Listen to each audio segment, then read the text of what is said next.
বন্ধুরা, আমার YouTube channel Lakshmi জানাতে আপনাদের সবাইকে স্বাগত। আজ আমি 2025 সালের তৃতীয় পর্যায়ক্রমিক মূল্যায়নের প্রস্তুতিতে 2024 সালের প্রশ্নপত্র চতুর্থ শ্রেণীর অঙ্ক 6 নম্বর school Chandannagar municipal corporation school cluster সমাধান করব। 1 নম্বর বন্ধনীতে সঠিক উত্তরটির মাথায় টিক চিহ্ন দাও। নাম্বার ক, কোনো মৌলিক সংখ্যার উৎপাদক থাকে একটি, দুইটি, তিনটি। কোনো মৌলিক সংখ্যার উৎপাদক থাকে দুইটি। নাম্বার খ, আয়তক্ষেত্রে যে ধার বেশি লম্বা তাকে দৈর্ঘ্য, প্রস্থ, উচ্চতা বলে। আয়তক্ষেত্রে যে ধার বেশি লম্বা তাকে দৈর্ঘ্য বলে। নাম্বার গ, পরস্পর মৌলিক সংখ্যা জোড়া হলো 18, 21, 15, 35, 12, 19।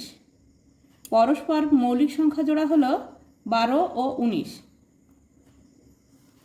যে সংখ্যার সাধারণ গুণনীয়ক 1 হবে সেই সংখ্যা হবে পরস্পর মৌলিক সংখ্যা, তাই 12 ও 19 হচ্ছে পরস্পর মৌলিক সংখ্যা।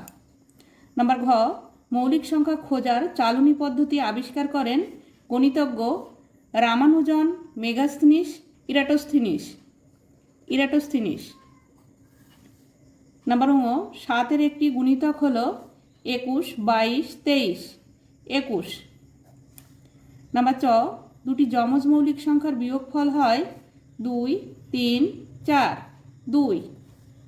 নাম্বার ছ, 2 অঙ্কের বৃহত্তম মৌলিক সংখ্যা হলো 97, 98, 99, 97। 2 নম্বর, ঠিক বক্তব্যে টিক চিহ্ন ও ভুল বক্তব্যে কাটা চিহ্ন দাও। নাম্বার ক, যে সংখ্যাগুলি 9 দিয়ে বিভাজ্য সেগুলি 3 দিয়েও বিভাজ্য। এটি সঠিক, তাই টিক চিহ্ন দিতে হবে।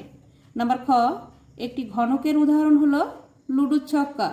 এটিও ঠিক, তাই টিক চিহ্ন দিতে হবে। নাম্বার গ, 16-এর একটি গুণনীয়ক বা উৎপাদক হলো 6। 16-এর একটি গুণনীয়ক বা উৎপাদক 6 নয়, তাই এটি ভুল, এটি কাটা চিহ্ন দিতে হবে। নাম্বার ঘ, একটি আয়তঘনের 4টি তল থাকে। এটিও ভুল, একটি আয়তঘনের 6টি তল থাকে, তাই এটিও কাটা চিহ্ন দিতে হবে। 3 নম্বর শূন্যস্থান পূরণ করো। নাম্বার ক, যে ত্রিভুজের 3টি বাহুর দৈর্ঘ্যই সমান তাকে সমবাহু ত্রিভুজ বলে।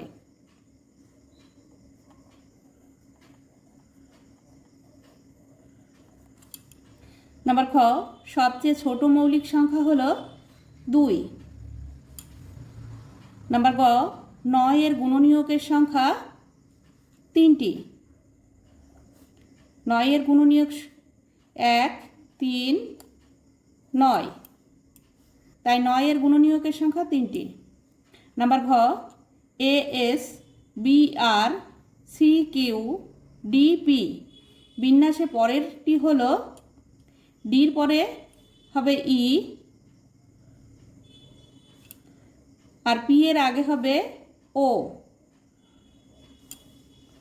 নাম্বার ঙ, জল খাওয়ার গ্লাসের পাশের তলটি হলো বক্রতল।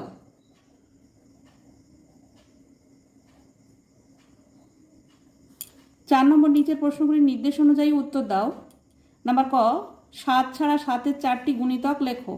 7 ছাড়া 7-এর 4টি গুণিতক হলো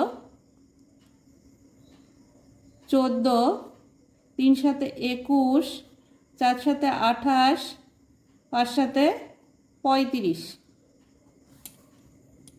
নাম্বার খ, একটি চতুর্ভুজ আকারের জমির ধারগুলি হলো যথাক্রমে 4 মিটার, 11 মিটার, 9 মিটার ও 12 মিটার। ওই জমির পরিসীমা কত তা নির্ণয় করো। যোগ করতে হবে, প্রত্যেক ধারের দৈর্ঘ্য যোগ করতে হবে।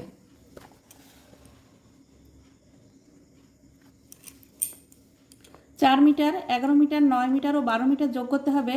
2 আর 9, 11 আর 1 12, 12 আর 4 16, 16 6 হাতে 1, 1 আর 1 2 আর 1 3, 36 মিটার।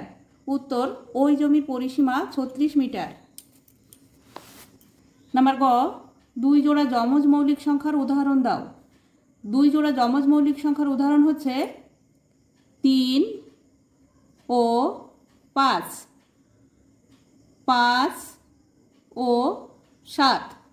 যমজ মৌলিক সংখ্যা কাকে বলে? যমজ মৌলিক সংখ্যা হলো যেসব মৌলিক সংখ্যার বিয়োগফল 2 সেগুলো হচ্ছে যমজ মৌলিক সংখ্যা।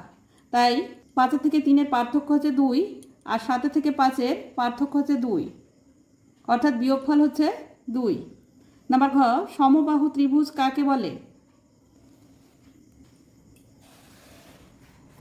যে ত্রিভুজে 3টি বাহুর দৈর্ঘ্য সমান তাকে সমবাহু ত্রিভুজ বলে।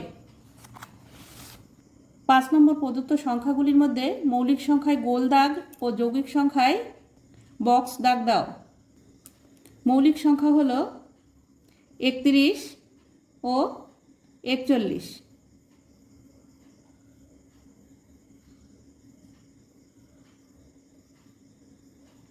মৌলিক সংখ্যা হলো যে সংখ্যাগুলির এক আর সেই সংখ্যা ছাড়া অন্য কোনো গুণনীয়ক হয় না তাকে মৌলিক সংখ্যা বলে। যৌগিক সংখ্যা হলো 21 ও 51।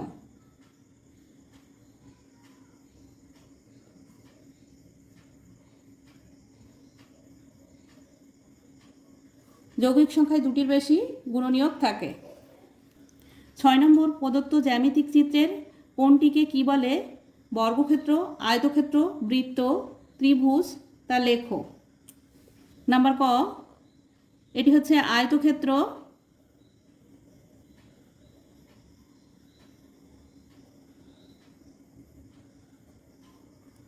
নাম্বার খ, এটি হচ্ছে ত্রিভুজ।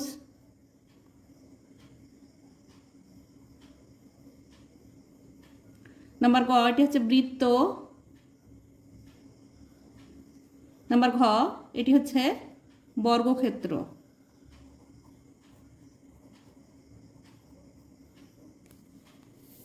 7 নম্বর সরল করো। নাম্বার ক, 84 বিয়োগ 48 ভাগ 4 গুণ 7। নাম্বার খ, 12 বিয়োগ সেকেন্ড ব্র্যাকেট ফার্স্ট ব্র্যাকেট 6 গুণ 7 ফার্স্ট ব্র্যাকেট ভাগ 3 সেকেন্ড ব্র্যাকেট যোগ 5। নাম্বার ক, 84 বিয়োগ 48 ভাগ 4 গুণ 7। প্রথমে ভাগের কাজটুকু করতে হবে। সমান সমান 84 বিয়োগ 4 12 48 12 গুণ 7। এরপরে গুণের কাজ করতে হবে। সমান সমান 84 বিয়োগ 7 12 84 সমান সমান 84 থেকে 84 বিয়োগ করলে হয় 0। নাম্বার খ, প্রথমে ফার্স্ট ব্র্যাকেটের কাজ করতে হবে।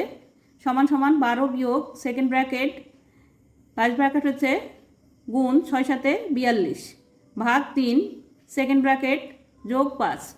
এবার সেকেন্ড ব্র্যাকেটের কাজ করতে হবে। সমান সমান 12 বিয়োগ 42কে 3 দিয়ে ভাগ করলে হয় 3 14 42 যোগ 5।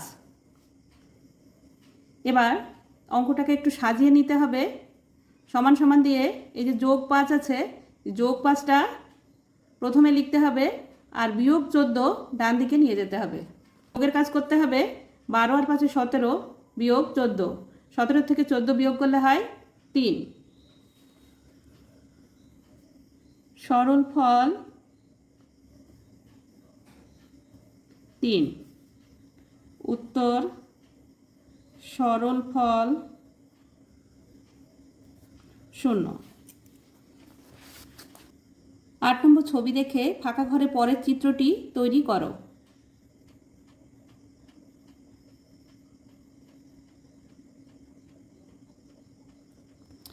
এই যে অ্যারো চিহ্নটা উপরের দিকে যাবে।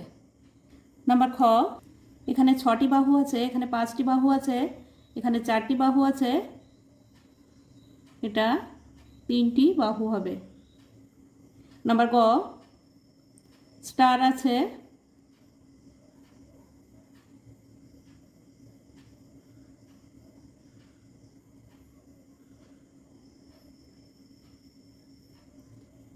বিন্দুটা এখানে হবে।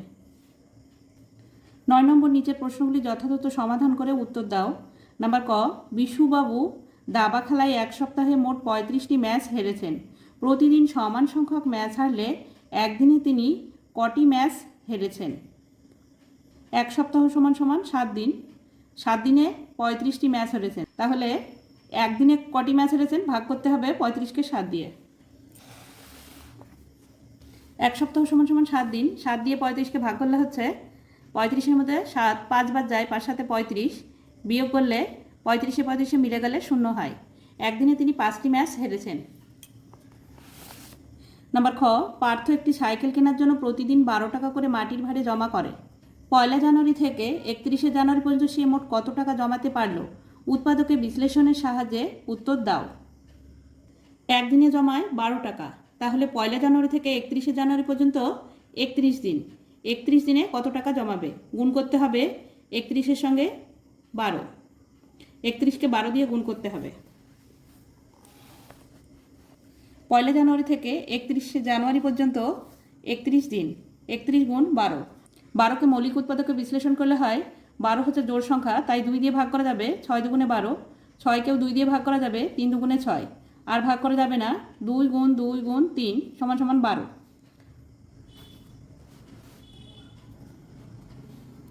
31 গুণ 2 গুণ 2 গুণ 3। প্রথমে 31কে 2 দিয়ে গুণ করতে হবে। 2 একে 2, 3 দুগুণে 6, 62 গুণ 2 গুণ 3। 62কে আবার 2 দিয়ে গুণ করতে হবে। 2 দুগুণে 4, 6 দুগুণে 12, 124 গুণ 3। 3 দিয়ে গুণ করতে হবে 124কে, সমান সমান 3 4 12, 2 হাতে 1, 3 দুগুণে 6 একে 7, 3 একে 3, 372। উত্তর, 1 জানুয়ারি থেকে 31 জানুয়ারি পর্যন্ত 372 টাকা জমাতে পারল। আজ এই পর্যন্ত বন্ধুরা। ভিডিওটি ভালো লাগলে লাইক, কমেন্ট ও শেয়ার করবেন এবং চ্যানেলটি সাবস্ক্রাইব করবেন।